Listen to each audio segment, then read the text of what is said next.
3rd. Joining us now, Arthur Aidala, who used to prosecute a lot of mobsters before he came to the defense bar. Boy, texts like that are a prosecutor's dream, huh? Well, yeah, modern technology has done so much to fight crime. I mean, I was a prosecutor in the early 90s when crime was through the roof here in New York City, and we didn't have any of the tools that exist today, including these trails that they leave. I mean, there's a character in the movie The Bronx Tale, which I think is a fantastic movie, and his name is Jimmy Whispers, because he whispered everything to everyone, because back then they didn't have the equipment, and that's a movie set in the 50s, to pick up anyone's words. Now, these guys are wearing watches that have recording devices in them, or wearing lapel pins that have recording devices in them. Actually, one of the biggest cases that the federal government brought down had to do with a guy wearing a Rolex that had recording equipment. But Leland, I did some investigating before I came on with you, speaking to some literally top law enforcement officials in this field of organized crime, and they basically said that Italian American organized crime is almost obsolete. One of the terms the former detective said was, they used to make presidents. Now you're lucky if they can make you a reservation in a restaurant that's hard to get into.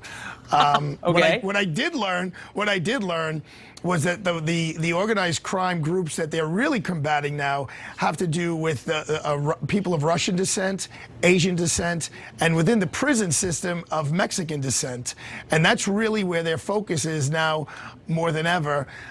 Regarding the topic you brought up, I mean, society is getting softer, right? Mickey Mantle used to ride the bus to Yankee Stadium and then play a game, and then if his toe hurt, he'd go get a Budweiser and put it on his toe. Now you guys get paying $300 million contracts, and they pitch for 2 innings and then they sit on the bench. Yeah. So I think it's accurate to say everyone's getting soft. It's interesting, though, the Italian mob is obsolete, and I'm just thinking about the names: Colombo, Gambino, Genovese, all these old mobster names. I only got about 30 seconds left. What happened to them all if, it wasn't text messages that brought them down, or something else?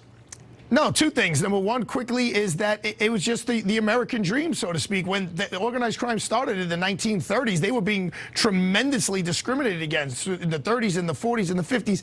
Now Italian Americans are presidents, almost presidents, vice president, presidents' wives, and governors and mayors. And these people, they don't want those lives. They don't want to go to prison anymore.